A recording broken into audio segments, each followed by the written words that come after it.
Ah, mas é fase, não vai passar, tudo é fase. Não fica tranquilo que é fase. E eu tenho certeza que você já ouviu isso. Se não, foi uma das pessoas que já falou isso. Então, se você é uma das pessoas que já falou, já deixa aqui o emoji do mãozinha levantada, tá? Porque eu também, eu vou botar esse comentário aqui, porque eu já fiz isso também. Mas vamos entender qual que é a problemática da gente utilizar essa expressão do é fase tão frequentemente e o que a gente pode trabalhar para entender o que acontece de verdade com o desenvolvimento dos nossos filhos, com as fases dos nossos filhos. Porque assim, beleza, eles vão passar por certas fases, mas o que isso quer dizer de verdade, tá bom? Mas é claro, só depois dos recadinhos do paizinho. E nos recadinhos do paizinho de hoje, olha só, eu quero falar que muita gente não sabe, mas eu tenho uma loja no meu site. É a lojinha do paizinho. No paizinho.com/loja, você vai poder comprar camisetas muito maneiras, você vai poder comprar o meu livro com dedicatória, que você só consegue o meu livro com dedicatória lá na minha loja. E também sabe o que mais? Olha isso daqui, canecas! Então, ó, canecas de porcelana com temas de paternidade, é uma coisa muito maravilhosa. Tem um pai botando o filho pra dormir, The Walking Dead, olha isso, nós somos os chefes dos trocadilhos e vou te dizer, ao longo de 2020 vai ter muito mais canecas por aí pra você comprar e garantir a sua e tomar o seu café com aquele estilo, porque quem me conhece sabe que café é o alicerce da minha paternidade ativa. Então não se esquece, vai lá em paizinho.com/loja e garanta a sua! Pois muito que bem.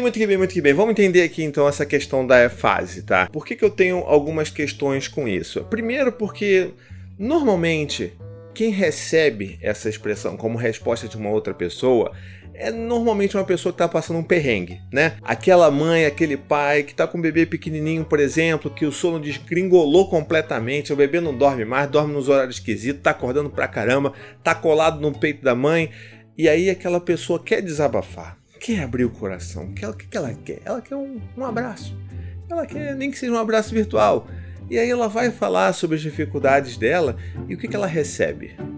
É fase, vai passar. E assim, gente, não façam isso. Eu já fiz comigo mesmo. Anne já fez comigo, eu já fiz com a Anne. Assim, eu sei que a gente pode até considerar que é uma fase mesmo, porque realmente é uma fase de desenvolvimento humano. O bebê vai passar por certas fases, vai passar por saltos de desenvolvimento que podem ser encarados como fases. Mas o problema é que a motivação que leva uma pessoa a falar é fase é normalmente para diminuir aquilo que a outra pessoa está sentindo, sabe? Tipo, diminuir mesmo. É como aquele, não chora que não foi nada. É a versão do não chora que não foi nada pro pai e pra mãe, entendeu? Que isso, só falta você falar, vou te dar um motivo para chorar. Entendeu? Vou tomar o teu filho e aí você vai ter motivo para chorar, sei lá, sabe? Não faz sentido. Então, o que a gente precisa trabalhar um pouco mais, principalmente nessa internet de meu Deus aqui, é no acolhimento. É entender que as pessoas estão passando por dificuldades. Se elas estão falando alguma coisa sobre seus filhos, elas querem, em primeiro lugar, serem acolhidas, né? Então a gente precisa pensar sobre isso. E quando a gente fala é fase, normalmente a gente mata essa parada, entendeu? E outra coisa que acontece que eu acho que também é um pouco problemática nessa expressão, nessa mania que a gente tem de falar essas coisas, é de dar aquela dica para a pessoa, ou aquela esperança, criar aquela expectativa de que vai melhorar. E na verdade não vai. Entende? Não é que eu estou dizendo que vai piorar, porque assim, isso é outra coisa horrível também que as pessoas falam. Seu filho está cagando em tudo que é lugar, mas vai piorar, porque só piora. E aí manda aquela do videogame, que eu já falei também em alguns lugares, né? Tipo, porque você passa de fase, mas fica mais difícil. Pode até ser, mas vamos entender por quê, né? Porque, na verdade, o que eu acho, que eu gostaria de falar, principalmente nesse vídeo aqui, é pra gente entender que, assim, não fica nem mais fácil, nem mais difícil. O que acontece é que as relações e as demandas dos nossos filhos ficam mais complexas. Essa é a palavra. E eu vivo isso com os meus filhos, sabe? Porque, assim, se eu parar pra pensar hoje, as demandas de um bebê, elas são meio...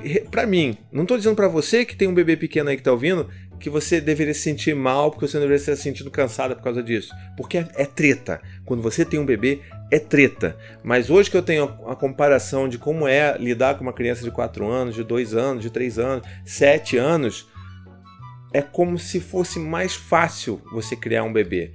Por que eu estou dizendo isso? Porque as demandas, elas são meio que quase fisiológicas, sabe? Então assim, o bebê chora, você vai ali investigar o que é, se é fralda, se é sono, se precisa de colo. Então assim, vai ser uma coisa muito mais física, entende? É claro que vai demandar a gente emocionalmente também, porque a gente tem que estar disponível para os nossos bebês, é claro, não tenho dúvida com relação a isso. Mas na maior parte do tempo é uma coisa muito física, de contato, de estar junto, de trocar fralda, de amamentar ou de dar comida para aquele bebê. Essa é a demanda, né? Essa é a questão toda. Agora, quando você começa a ter a criança crescendo, você começa a passar por uma demanda que é muito mais complexa. E ela começa a demandar você emocionalmente e mentalmente muito mais do que quando você tinha um bebê. Isso não quer dizer que ter filhos mais velhos é mais difícil, entende? Ela mudou. É uma outra fase. Não é mais difícil, não é mais fácil, mas é uma coisa mais complexa. Então, por exemplo, hoje com o Gael, que tem 4 anos, eu tenho outras demandas, que é entender que ele mesmo com 4 anos tem dificuldade de controlar os impulsos, que ele está com dificuldade de lidar com os ciúmes que ele tem do irmão e da irmã, e como é que eu tenho que conversar com ele. Então, assim, é desgastante. Eu tenho que chamar ele, falar 1000 vezes que ele não pode puxar, que ele não pode pegar a Mai e balançar e sacudir ela, que ela não é um boneco de pano. Então, assim, é muito mais cansativo no ponto de vista mental. E a gente chega às vezes de noite e a gente está drenado. Não que a gente não vai estar drenado quando a gente tem um bebê pequeno. Eu tenho um em casa, né? Então, tipo assim, eu tenho todos os tipos de dreno na minha vida, entendeu? Parece que eu tô só reclamando, né? Mas não é, fica tranquilo. Assim, é lindo e maravilhoso, mas é importante a gente botar as coisas reais também. Não vamos pintar aqui que é tudo maravilhoso. É treta porque às vezes você chega de noite e você tá completamente drenado. Assim, tem dias que eu e a Anne a gente vai dormir, sei lá, 9h30 da noite. A gente apaga na cama junto com as crianças porque drenados, entende? Então é isso que a gente precisa saber, que é fase, pode até ser fase, mas não vai ficar mais difícil. As demandas ficam mais complexas. O Dante, por exemplo, com 7 anos, tem outras demandas. Daqui a pouco a gente já começa a falar sobre sexualidade. Daqui a pouco vem a pré-adolescência, a adolescência. Então, assim, olha a complexidade das conversas que eu vou ter que ter com os meus filhos a partir do momento que eles começam a crescer. E ok, e tá tudo bem, sabe?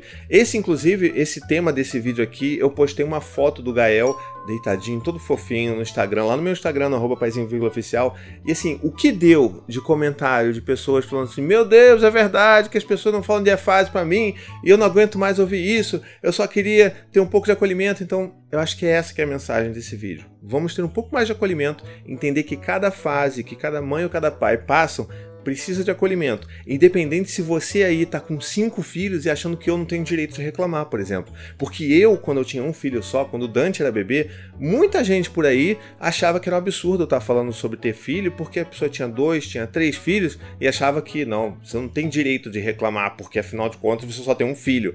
Volte aqui quando você tiver 2 filhos. Gente, o que é isso, né? Mais empatia, por favor. E aí você me vem, mas paizinho, o que eu faço então? Porque tá aqui no meu âmago, no meu ser falar é fase, falar tipo, espera pra ver. Não fala espera pra ver, porque... Entendeu? Qual é a alternativa? Não fale isso.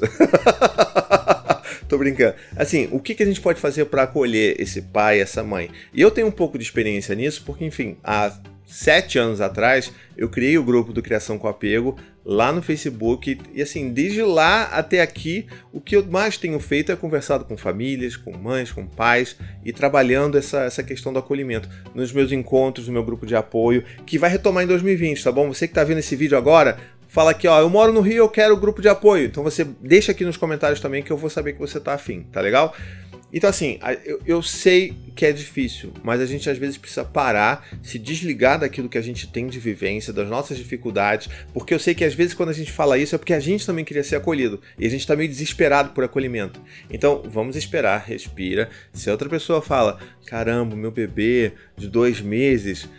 poxa, ele tá com muito refluxo e tá com, sei lá, chega a hora da bruxa, de noite, começa a chorar muito, é cólica e pereré. E se você você tá no meio dos 2 anos do seu filho e tá surtando, achando que você não vai sobreviver, que você vai morrer junto com seu filho, porque é tudo caos, respira, entende que você precisa desse acolhimento, mas que não é esse o momento. Então, vamos acolher a outra pessoa e falar assim, poxa, é difícil mesmo, né? Caramba, eu tô vendo que você tá cansado, exausta aí, você tá... Caramba, eu tô vendo em você isso. Eu sei que é difícil porque eu lembro de como era comigo também. Era meio desesperador.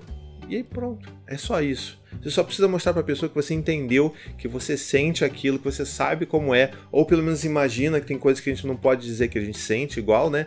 Mas você imagina e pronto. É meio mágico. É tipo o que a gente faz com os nossos filhos, ou o que a gente deveria fazer quando a gente tenta ter diálogos empáticos com eles. É a mesma coisa, sabe? Tem esses diálogos, e se você sente essa necessidade também de ser acolhido, você pode falar assim, poxa, amigo, poxa, amiga, eu queria também conversar, queria desabafar um pouco também, eu acho que eu tô precisando de uma escuta.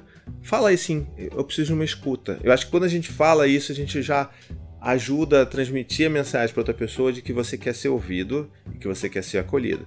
Tá bom? Então, muito bem, deixa aqui nos comentários se você é dessas pessoas que fala é fase, se esse vídeo ajudou você a pensar que você não deveria falar tanto assim, tá bom? Assim como eu, que eu me dei conta já há um tempo. Deixa aqui nos comentários. E se você curtiu muito esse vídeo, não esquece de divulgar ele por aí, compartilha, deixa o seu like. Se você não é inscrito, assina esse canal porque é muito importante pra mim. Então, um beijo, até a próxima e tchau, tchau!